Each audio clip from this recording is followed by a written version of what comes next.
Lynn Cruz, soy actriz, escritora, directora de teatro. Entonces se trata de censura. Fue por primera vez que le vi la naturaleza del poder de Cuba. La libertad tiene que ir junto a la imaginación. Yo creo que seguimos simplemente en la tierra de José Martí. Lynn Cruz es una actriz, escritora y activista cubana que ha desarrollado su trayectoria en un terreno particularmente hostil, el de la creación independiente dentro de la isla. Formada en el Instituto Superior de Arte, su carrera comenzó en el ámbito institucional, pero pronto derivó hacia una práctica autónoma que la colocó en tensión directa con los mecanismos de control cultural del Estado totalitario cubano.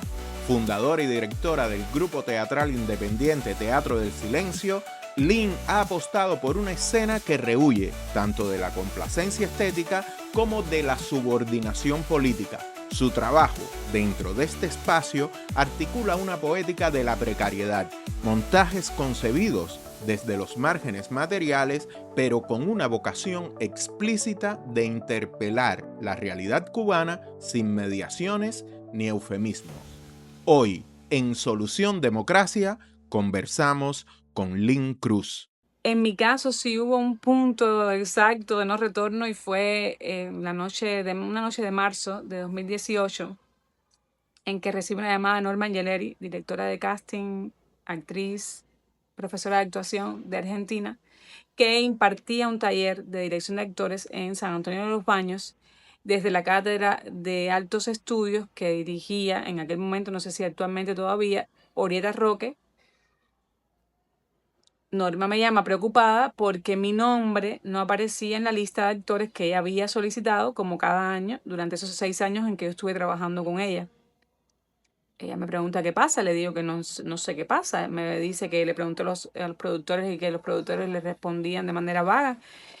Y se nos ocurre que yo podría llamar a Orieta Roque para preguntarle qué pasaba.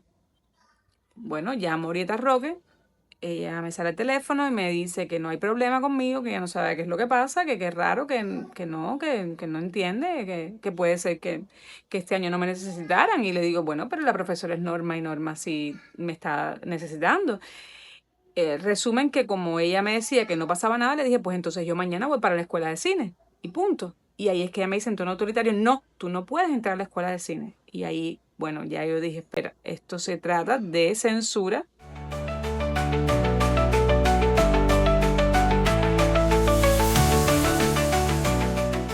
Lo peor para mí ya me pasó, que fue perder a mi padre en la forma que lo perdí durante la pandemia.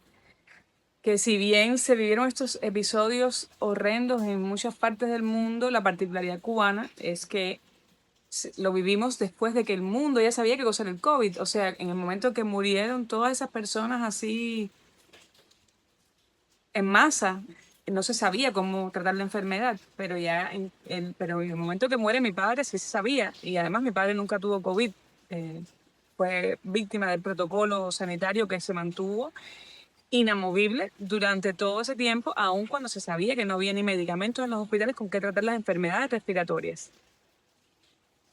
La muerte de mi padre no tuvo sentido, o sea, y yo, claro que tuvo efectos en mi salud por las denuncias que yo hice, porque una vez más, las denuncias eran la única manera que tenía de protegerme. Y pienso ahora que estoy hablando contigo en eso que yo sentí en 2017 cuando me enfrenté a las autoridades, que sentí esa vulnerabilidad, que en realidad terminó en una tragedia, que ya yo había visto lo que podía pasar, o sea, lo vi. Y lo que pasa es que no lo había visto en un hospital. Y ver la impunidad, que no hay consecuencias para la mala praxis, fue la deshumanización, fueron las cosas que más me afectaron. Además, también el no haber podido tener control de la situación. Y es que mi padre necesitaba un hospital. Era eso, verlo morir en la casa, y un hijo no está preparado para ver a su padre morir de esa forma, sin auxilio.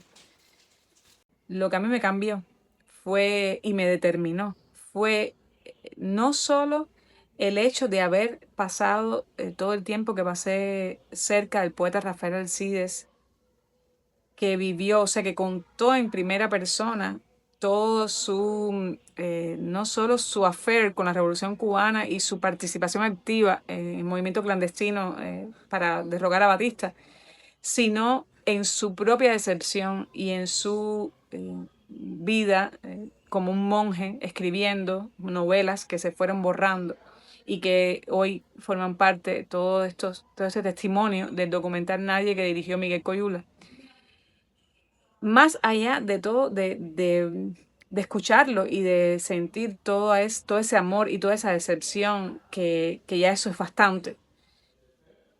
El momento crucial para mí fue cuando intentábamos poner la película en la Casa Galería El Círculo, que en aquel momento dirigían Luis Trapaz y Lía Villares, y padecimos una redada policial para impedir que unas no más de 50 personas vieran esa película. Cuando yo vi aquellos autos de la policía y aquellos agentes del Ministerio del Interior, donde nosotros éramos convertidos automáticamente en criminales o en posibles criminales, porque claro, al nosotros no rebelarnos, nos devolvemos hacia la casa, pasó todo. Pero qué tal si nosotros hubiésemos insistido en ir al lugar donde teníamos planeado y presentar la película. La historia habría sido otra. Eso no cabía en mi cabeza y además me dejó muy vulnerable desde el punto de vista del derecho, porque dije, si ellos hacen esto para impedir una película, después de esto, ¿qué? O sea, ¿dónde está la ley? ¿Dónde está el individuo? ¿Dónde está el Estado? ¿Dónde está...? No existe esa separación. O sea, ya automáticamente eres mi enemigo y contra mi enemigo yo ejerzo toda la fuerza. Fue por primera vez que le vi la naturaleza del poder de Cuba. O sea, nunca en mi vida le había visto el rostro. Esa fue la primera vez que le vi el rostro. Y luego, cuando, vamos a decir, la adrenalina de ese momento pasa, es que yo siento el impulso de escribir la primera obra de teatro política del grupo, que fue Los Enemigos del Pueblo. Lynn Cruz ha desarrollado una obra que se inscribe deliberadamente fuera de los marcos institucionales, articulada desde su proyecto independiente y concebida como un espacio de intervención cívica más que de mera representación estética. Sus piezas, muchas veces híbridas entre performance, testimonio y teatro político, abordan temas como la vigilancia, la censura, el miedo cotidiano y la descomposición del relato oficial. La relación de Lynn con las instituciones culturales cubanas ha sido abiertamente hostil, no tanto por una ruptura voluntarista, más bien por una exclusión sistemática. Al rechazar los códigos de obediencia implícitos en el sistema artístico estatal, su trabajo ha sido progresivamente marginado, sufriendo la prohibición de presentaciones, cancelaciones, la negación de espacios y una condena al silencio que busca expulsarla del campo cultural visible. Sobre las instituciones cubanas, imagínate, si al cabo de tantos años nosotros no hemos recibido la primera notificación de ninguna institución disculpándose o poniéndose de nuestro lado, y vemos que cada día el cambio es para peor, que de lo que se trata es de tenernos a todos en una posición en jaque para que no podamos sacar la cabeza, ya no nosotros que estamos en los márgenes, sino los que quedan dentro de las instituciones, y para los jóvenes que tienen que empezar a lidiar con esa burocracia frente a un poder que se ha quitado, si no casi todo, o sea, si no todas, casi todas las máscaras. Es muy difícil lidiar con esa situación y más con un panorama internacional como el que estamos viviendo, que es como una distopía que se internacionalizó. Es que estás viendo cómo se secuestra, o sea, cómo el presidente de Estados Unidos, Donald Trump, secuestra a Nicolás Maduro. Estás viendo cómo hace piratería, cómo se declara el mismo presidente interino de ese país, como no es solo como pareciera que estamos volviendo al siglo XX, pero ya no es el siglo XX, ya no somos aquellos. Y ya no es que necesito un gobierno títere, ya es que te señalo y te digo, voy detrás de ti, y se acabó. Y entonces pareciera como que no se está, es una sensación como si no se está queriendo fortalecer naciones, sino se trata es de nombres y apellidos. Gobierno por mi nombre y por mi apellido. Y para los que hemos vivido esta experiencia cubana, claro que si algo me dejó fue un Fidel Castro, fue desconfiar de eso, de los líderes carismáticos.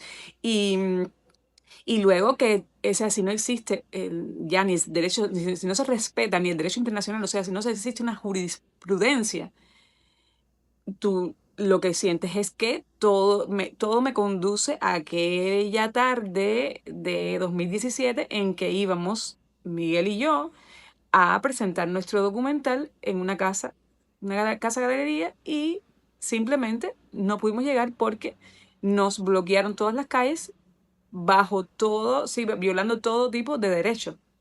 Nos hace sentir como individuos bien desprotegidos. Lo mismo aquí que allá. O sea, no hay, no hay horizontes claros todavía, que claro, uno intuye que tiene que ver con esta transición del capitalismo a tecnofeudalismo, que marcada por la tecnología, que es como una guerra de velocidad para ver quién llega más rápido a los recursos, ¿no? A apropiarse de todos los recursos, porque parece que esta nueva tecnología, la inteligencia artificial, o este software, como se llame, requiere demanda, va tragándose todos nuestros recursos, y como que lo que importa es eso, y no nosotros, ¿no? Y es realmente perturbador. En mi grupo de teatro, cuando lo fundé en 2011, jamás me habría imaginado que estaríamos dando ese giro hacia el teatro político. Es decir, que son obras que jamás existirían dentro de la institución teatro, para empezar. También el contenido va modificando la forma, porque al no tener un teatro, es hacer un teatro fuera del teatro, un teatro sin teatro, el estar en un pasillo de unas ruinas de las escuelas de arte, por ejemplo, eso también hace que tu puesta en escena tenga que adecuarse a ese lugar. Ya tú no puedes pensar como si estuvieras en un teatro. En el caso de Sala R, por ejemplo, que la hicimos en el 2021, que la hicimos en el patio de la Embajada de la República Checa, ya yo tenía que pensar que ese patio era una clínica, era el patio de una clínica. Y eso ya es, o sea, y estás literalmente en un patio, no es en el teatro que tienes que es la cámara negra, pero sin embargo, por ejemplo, esa obra me quedó aquello de que me hubiera gustado que se pusiera dentro de un teatro, ¿no? Porque había, por la música de Jonathan Formel, las moscas diseñadas por Raúl Camacho, y conjuntamente con Evelyn Corbea, que también es actriz del grupo, o sea, todas esas atmósferas que se crearon con los fantasmas negros, las moscas, la música, me hubiera gustado experimentar esa sensación dentro de un teatro, y eso no es algo que con lo que ya no cuento, ¿no? Y, por ejemplo, en el caso del cine que hago con Miguel, también es un cine que a la larga me di cuenta de que estábamos viviendo tres disidencias. Una con el Estado, las instituciones, otra con el gremio, porque empieza a ser un sospechoso, porque esta persona puede tocar este tema y yo no lo puedo tocar, o por qué pueden seguir viviendo de esa manera y nosotros no, y empiezan todas esas sospechas, y luego está con las instituciones internacionales, porque no era el cine que se estaba esperando de un cubano, ¿no? De hacer ciencia ficción dentro de Cuba.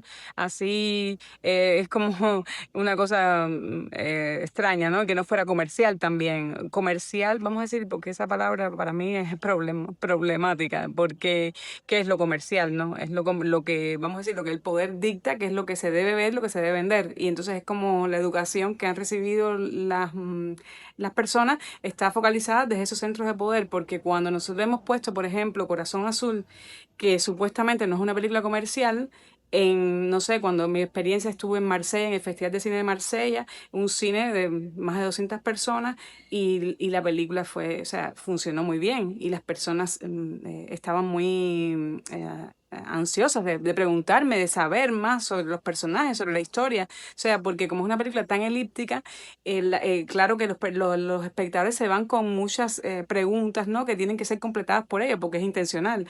Y cuando la presentamos aquí en la Embajada de Noruega, por ejemplo, también para un público así numeroso, que fue la experiencia con más público que tuve en La Habana, También, o sea, respondieron muy bien a la película. Estuvimos en Moscú y fue igual. O sea, que tú te dices, ahí es donde tú te empiezas a cuestionar todo este tema del cine o el teatro comercial, qué cosa es, ¿no? Que nos han mentido. Y con relación a mi lugar, o sea, vamos a decir, a eso que puede condicionar mi lugar en el mundo, trabajar de esta manera, así, sin filtros, de algún modo. Sí, pues, sí, uno, como esto es una pregunta más existencial, ¿no? Más filosófica. Claro que siempre uno está cuestionándose su lugar en el mundo, porque es como esa frase que dice algo como que si pudiéramos entender la esencia, la naturaleza de los fenómenos, creo en realidad que el arte sería inútil, ¿no? Y yo creo que es eso, ¿no? Que es como es simplemente tratar desde los márgenes, darte cuenta de que tu trauma, de que tu problema con las autoridades, vamos a decir, porque es como un sistema que generó traumas en las personas, ¿no? Por obligarte, por tener que reprimirte lo que piensas, por tener que emigrar, porque emigras y entonces, ¿sabes? Tienes que mantener también una actitud fuera de Cuba por temor a que cuando regresen no te dejen entrar. El cubano vive con muchos miedos que tienen que ver con el sistema que vivimos, que es verdad que es un sistema opresivo, ¿no? Que es un sistema autoritario. Y entonces eso hace que vivamos todo eso sin que podamos expresarlo. Y yo creo que lo que me ha servido el teatro es para eso, para expresar todo eso, como para sacar mi propio Fidel Castro, para sacar mi propia revolución cubana, o sea, porque fui pionera, porque viví el sovietismo y todas esas experiencias que constituyen a la vez la infancia, tú no te puedes desprender de ellas, no es posible. Y entonces mi camino en el teatro ha sido y en la literatura ha sido eso, ha sido tratar de entender qué pasó conmigo, ¿no? Dentro de esta experiencia colectiva, pero donde no dejamos de ser personas, o sea, no dejamos de ser individuos.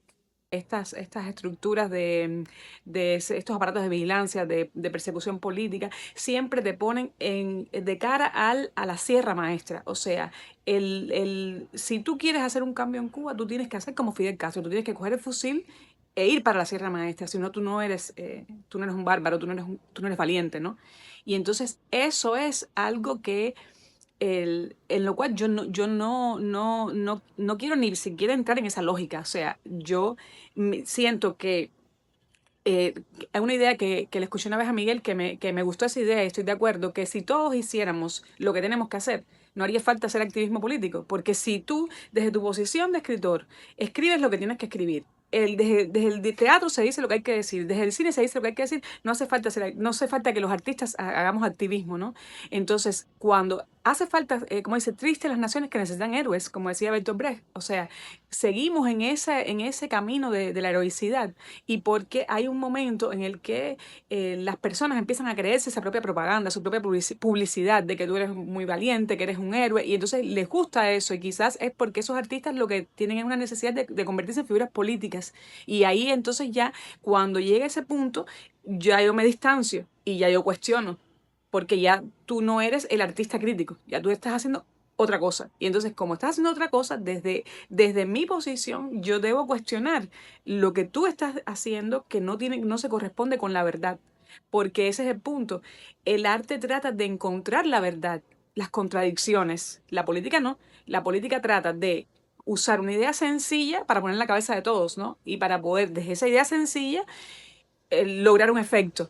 Y no importa la verdad, lo que importa es el efecto que logres. Entonces ahí es donde quizás nuestras posiciones han sido demasiado radicales, en cierto sentido, para un sector de los artistas críticos, de los que se oponen al régimen cubano, ¿no? Y entonces eso es lo que no... O sea, yo siento que lo importante es eso, seguir cuestionando y seguir cuestionando desde la verdad, ¿no? Por lo menos lo más cercano a la verdad. Porque es como dicen, no es nuestra opinión, como dicen, la verdad no tiene nada que ver con la opinión de la mayoría.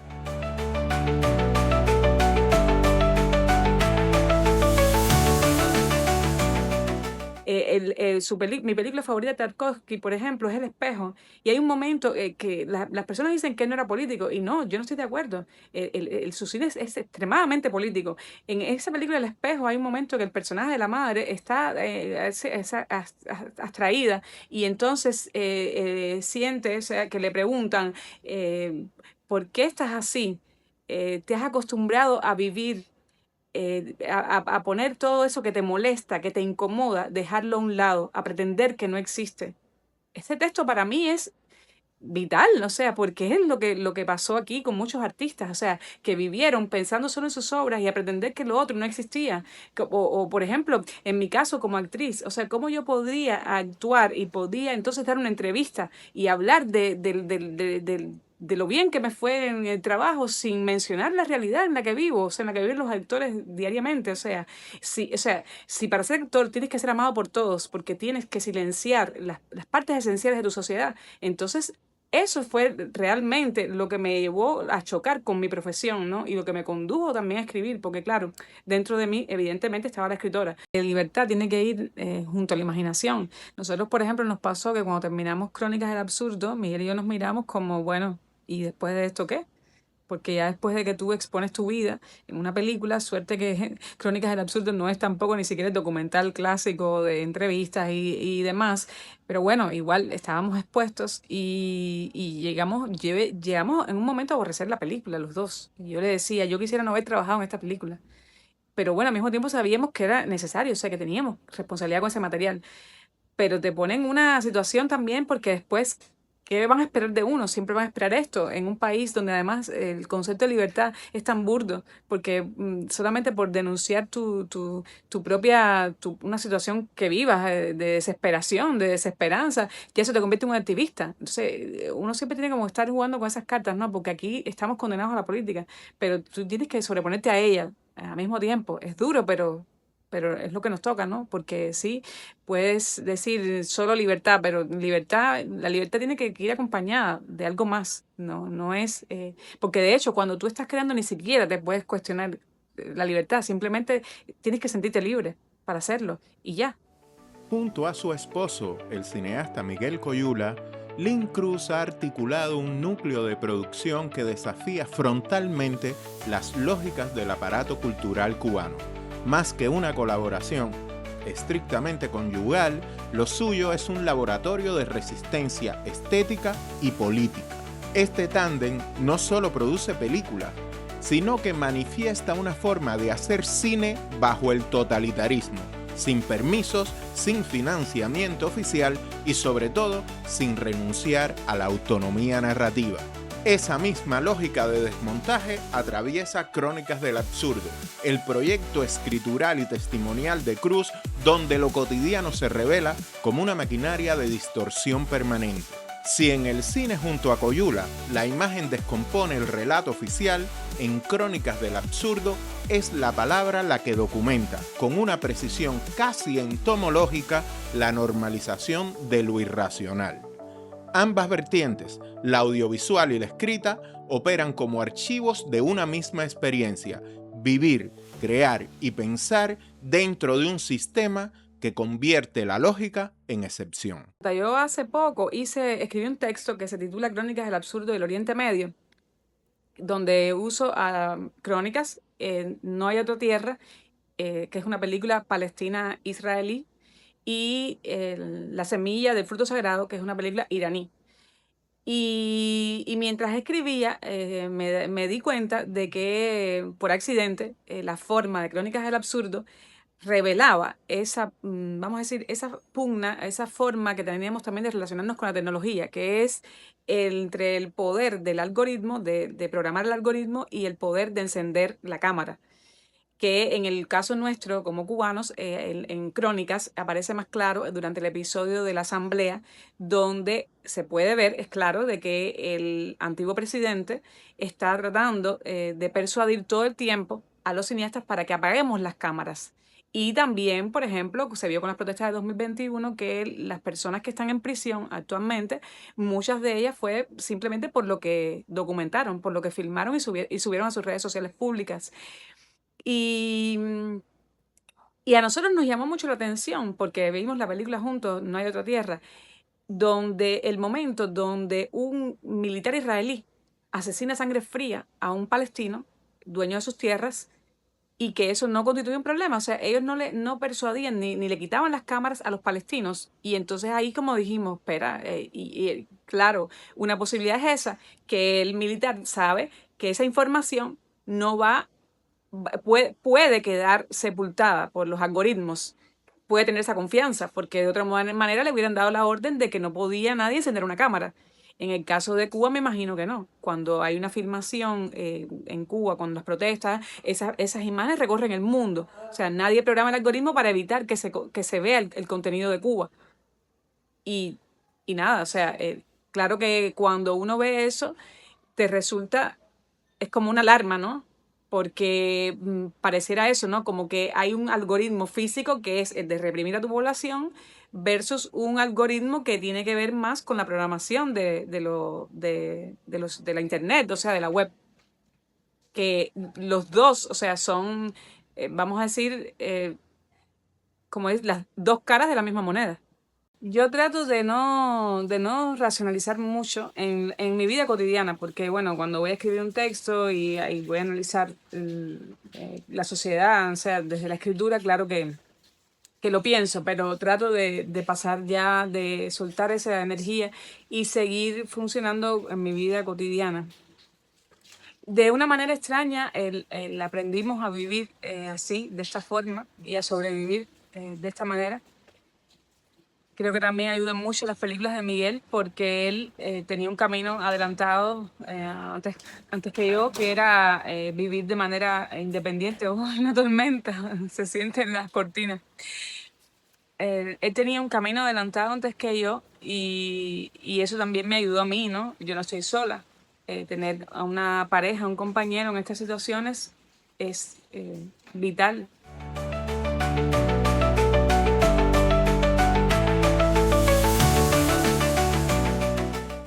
Yo creo que seguimos simplemente en la tierra de José Martí, que en ese José Martí que fue expulsado de todas partes, que fue desterrado, en fin, o sea, que lo que es el destierro, la cárcel, el exilio, el incilio, eso nos persigue.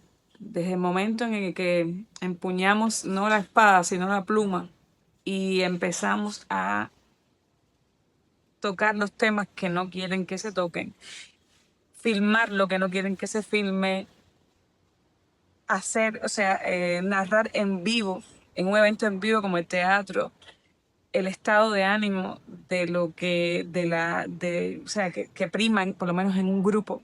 Y ya cuando creas un grupo y creas un estado de ánimo grupal, ya estás tocando fibras sociales, porque ya tú estás creando una sociedad, una pequeña sociedad, donde todo el mundo trae su propia incomodidad y vas reuniendo todas esas incomodidades en una obra. Ya tienes que estar preparado para lo que venga, o sea, no hay salidas.